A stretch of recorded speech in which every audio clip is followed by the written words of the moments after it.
નમસ્કાર, all is well એજ્યુકેશનમાં આપનું સ્વાગત છે.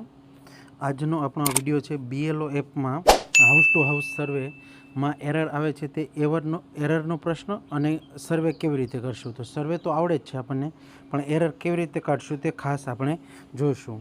તો સૌપ્રથમ તો તમે તમારા મોબાઈલ નંબરથી અહીં રજિસ્ટ્રેશન કરો. રજિસ્ટ્રેશન તમે કરશો, રજિસ્ટ્રેશન કેવી રીતે તમને કરવાનું છે તે ખબર. જો આ રજિસ્ટ્રેશન કર્યા પછી મતલબ લોગિન કર્યા પછી પણ જો એરર આવતું હોય તો એપ્લિકેશનને અનઇન્સ્ટોલ કરજો અને ફરીથી એપ્લિકેશન ડાઉનલોડ કરીને ફરીથી એને ઇન્સ્ટોલ કરજો. હવે આપણે લોગિન કરીએ છીએ. તમે લોગિન કરશો એટલે મોબાઈલ નંબર ઉપર એક OTP આવશે. OTP એન્ટર કરશો એટલે તમને ડાયરેક્ટ લોગિન થઈ અને પાર્ટ નંબર પૂછવામાં આવશે. પાર્ટ નંબર તમે તમારો સિલેક્ટ કરો અને સબમિટ પર ક્લિક કરો. સબમિટ પર ક્લિક કરશો એટલે અહીં લેંગ્વેજ સિલેક્ટ કરવાની છે. આપણે લેંગ્વેજ સિલેક્ટ કરીશું. અહીં આપણા ડિવાઇસની આખી સિસ્ટમ બતાવે છે. હવે સૌપ્રથમ આપણે શું કરશું, તો સૌપ્રથમ અહીં 3 લાઇન જે આપેલી છે લેફ્ટ સાઈડ તેના ઉપર ક્લિક કરશું. તો અહીં તમે જોઈ શકો છો કે 5મો ઓપ્શન છે ઇલેક્ટ્રિક ડેટા સિંક. તો એના ઉપર આપણે ક્લિક કરીશું. તો હવે તમે અહીં જોઈ શકો છો ઓફલાઈન ઓપ્શન છે. ઓફલાઈન ઉપર આપણે ક્લિક કરીશું. જેવું ઓફલાઈન ઉપર ક્લિક કરીશું એટલે અહીં પહેલું છે ટોટલ ઇલેક્ટ્રિક ડેટા. તો અહીં આપણે સિંક નાવ ઉપર ક્લિક કરીશું અને સિંક નાવ ઉપર ક્લિક કરીશું. મેં આજે જ એનું સિંક કરેલું છે એટલે મારે ઓપ્શન આવતો નથી, પણ તમારામાં પ્રોસેસ થશે અને તમારો બધો ડેટા ઓફલાઈન છે તે સેવ થશે. એવી જ રીતે અહીં ટોટલ વેરીફાઈડ ઇલેક્ટ્રિક ડેટા એના ઉપર પણ તમારે ક્લિક કરી અને પ્રોસેસ કરવાની છે. ત્યારબાદ house to house survey data છે એના ઉપર પણ આપણે ક્લિક કરવાનું રહેશે. આટલું તમે કરશો ત્યારબાદ આપણે ફરીથી હોમ ઉપર જવાનું રહેશે. તો અહીં હોમ ઉપર આપણે ગયા તો હવે તમે જોઈ શકો છો કે અહીં home to home survey H2H સર્વે આપણને અહીં જોવા મળે છે. તો હવે અહીં તમે ક્લિક કરશો તો તમને અહીં તમારો ડેટા જોવા મળશે. જ્યારે શરૂઆતમાં તમને અહીં કોઈ ડેટા આવતો નહીં હોય. એનું કારણ હતું કે આપણે એનો ડેટા છે તે સિંક કરેલો હતો નહીં. હવે તમે ડેટા સિંક કરેલો છે એટલે તમને H2H સર્વેમાં દરેક ઘરની માહિતી અહીં જોવા મળશે. હવે આપણને આ જે માહિતી જોવા મળી છે તો એમાં તમે જોઈ શકો છો કે મારે પહેલું એક ઘર છે. અહીં હું તમને બીજું એક જે ઘર છે 2 નંબરનું એના ઉપર આપણે કામ કરીએ, કેવી રીતે પ્રોસેસ કરશું. તો અહીં તમે જોઈ શકો છો સિરિયલ નંબર 2 છે, હાઉસ નંબર 11 છે અને એમાં કુલ વ્યક્તિ 4 છે. હવે એમાં આપણે એડ POP કેન્સસ એના ઉપર આપણે ક્લિક કરીશું તો અહીંથી આપણે એને એડ કરી શકીશું. તો અહીં આપણે શું એન્ટર કરવાનું છે તે તમે જે ઘર અહીં ક્લિક કર્યું છે તે ઘરમાં કુલ સભ્યો કેટલા છે, એમાં મેલ કેટલા, ફિમેલ કેટલા અને થર્ડ જેન્ડર કેટલા, એ ટોટલ અહીં આપણે એન્ટ્રી કરવાની છે. અને નીચે જે એક ઓપ્શન તમને જોવા મળે છે એમાં ડિસેબિલિટી એટલે કે હેન્ડીકેપ જે હોય તે કેટલા છે તે અહીં આપણે ક્લિક કરવાના છે. એટલે કે જે હેન્ડીકેપ બાળકો હોય તે અહીં ટોટલ આપણે મેલ, ફિમેલ અને થર્ડ જેન્ડર એન્ટર કરવાના છે. આટલું ટોટલ તમે અહીં એન્ટર કરશો એટલે અહીં આપણને ટોટલ આંકડો જોવા મળશે અને નીચે આપણે સબમિટ પર ક્લિક કરીશું એટલે આપણું સ્ટેટમેન્ટ 4 છે તે સબમિટ થઈ જશે. હવે આટલું તમે કરશો એટલે તમારી સામે આવશે વ્યૂ ફેમિલી મેમ્બર, અથવા તમે અહીંયા ક્લિક કરશો તો પણ આપણને જોવા મળશે. તો વ્યૂ ફેમિલી મેમ્બર ઉપર જશો આપણે તો એમાં 4 મેમ્બર છે ને 4 મેમ્બરની અહીં આપણને માહિતી જોવા મળે છે. હવે આમાંથી આપણે જેની આપણે હાઉસ ટુ હાઉસ સર્વે કરવાનું છે તેના ઉપર આપણે ક્લિક કરીશું તો એ વ્યક્તિનું સંપૂર્ણ નામ અહીં આપણી સામે આવી જાય છે.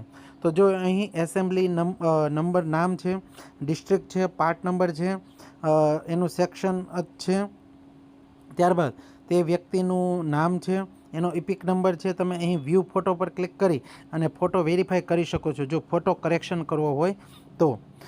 જેન્ડર છે, એનો રિલેટિવનું નામ છે, એના રિલેટિવ સાથેનો સંબંધ છે, મોબાઈલ નંબર, ઈમેલ આઈડી, આમાંથી જે એન્ટ્રી તમારે કરવી હોય તે કરી શકો છો. અહીં ડેટ ઓફ બર્થ પણ આપેલી છે અને ઉંમર પણ આપેલી છે. તમે અહીંથી ડેટ ઓફ બર્થ માટેનું ડોક્યુમેન્ટ જોઈ શકો છો. અહીં એડ્રેસ માટેનું ડોક્યુમેન્ટ પણ તમે જોઈ શકો છો અને એ અહીં કેટલા વર્ષથી રહે છે તે પણ તમે અહીં આપણે એનો એન્ટ્રી કરવાની રહેશે. આપણે વર્ષ એન્ટર કરીએ.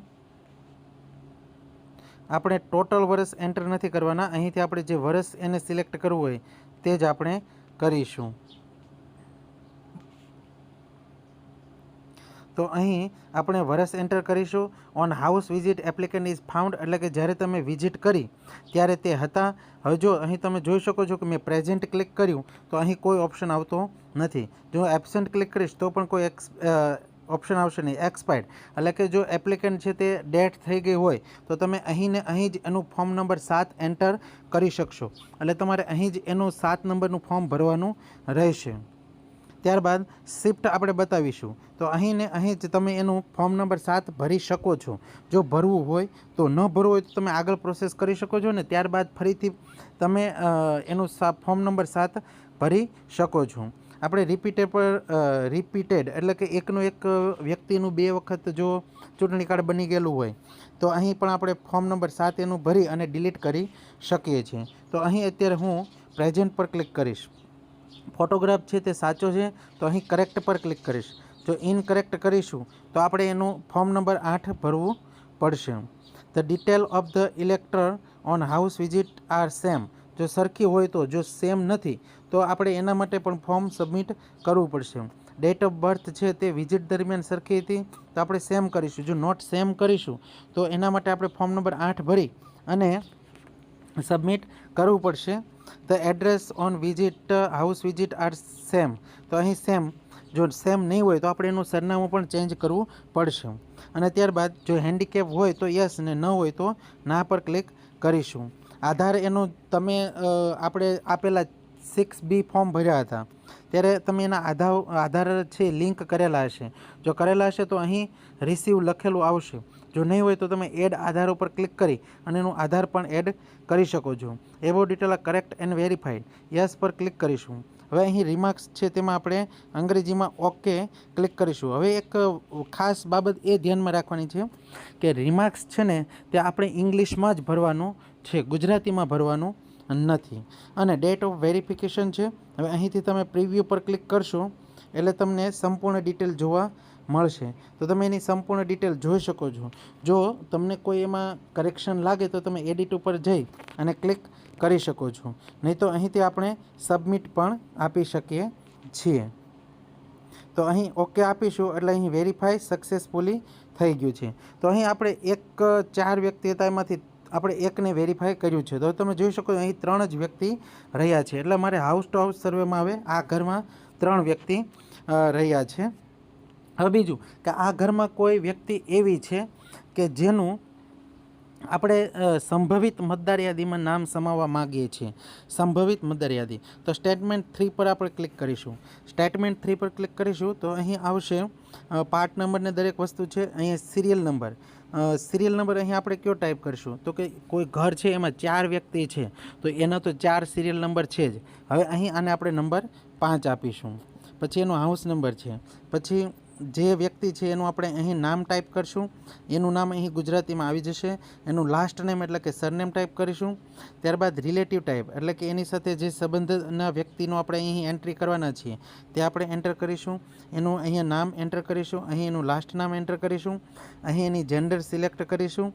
અહીં એની ડેટ ઓફ બર્થ સિલેક્ટ કરીશું. જો હેન્ડીકેપ હોય તો આપણે યસ સિલેક્ટ કરીશું, નહીં તો નો સિલેક્ટ કરીશું. અહીં એનો આધાર કાર્ડ નંબર એન્ટર કરીશું.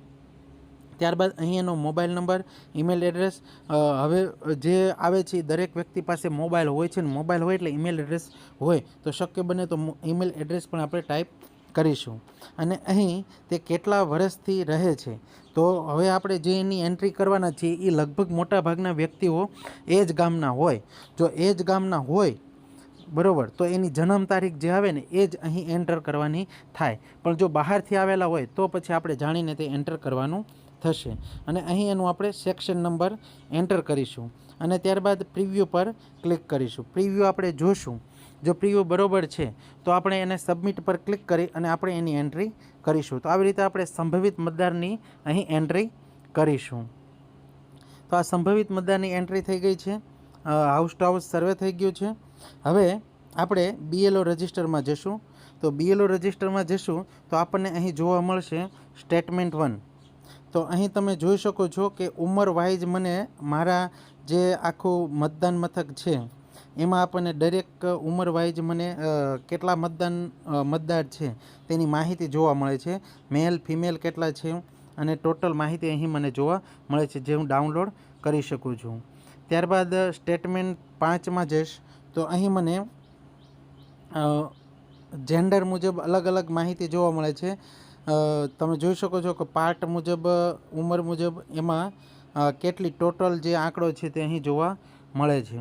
ત્યારબાદ સ્ટેટમેન્ટ 6 છે તો એ છે અહીં આપણને new development in the part, એટલે કે નવા આપણે એરિયા કે વિસ્તાર આપણે એડ કર્યા હોય તો એની માહિતી અહીં આપણે જોવા મળશે. એટલે કે જેમ કે તમારે કોઈ નવું ઘર એડ કર્યું હોય તો અહીં માહિતી એની જોવા મળશે, કોઈ નવો વિસ્તાર એડ કર્યો હોય તો એની માહિતી તમને અહીં જોવા મળશે. ત્યારબાદ હાઉસ ટુ હાઉસ સર્વે, તો એમાં તમે હાઉસ ટુ હાઉસ સર્વેમાં ફોર્મ નંબર 7 અને 8 જેટલા તમે અહીં સબમિટ કર્યા છે તેની માહિતી અહીં તમને જોવા મળશે. અને house to house draft list, તો અહીં તમે ડ્રાફ્ટ લિસ્ટમાં જશો તો અહીં તમે ડ્રાફ્ટમાં કોઈ વસ્તુ સેવ કરી છે ઓફલાઈન તો એ અહીં તમને જોવા મળશે. તો આવી રીતે તમે તમારું હાઉસ ટુ હાઉસ સર્વે કરી શકો છો. ત્યારબાદ અહીં ઇલેક્ટ્રિક ડેટા પર જશું તો તમે જોઈ શકો છો કે મેં એક મકાનને ઘરના એક વ્યક્તિને વેરીફાઈ કર્યું તો અહીં મારે ટોટલ 1 આવી ગયું છે. હવે તમે જોઈ શકો છો કે ટોટલ 44 અહીંયા મારે વેરીફાઈ થવા જોઈએ અને હાઉસ ટુ હાઉસ સર્વેનું સ્ટેટસ પણ અહીં આપણને જોવા મળશે. તો આવી રીતે આપણે હાઉસ ટુ હાઉસ સર્વે પૂરું કરીશું અને સંપૂર્ણ માહિતી ધ્યાન દઈને સબમિટ કરીશું. આપને આ વિડીયો પસંદ આવ્યો હોય તો અમારી યુટ્યુબ ચેનલને લાઇક કરો, શેર કરો અને સબસ્ક્રાઈબ કરો અને બીજા મિત્રો સુધી આ વિડીયો પહોંચાડો. ધન્યવાદ.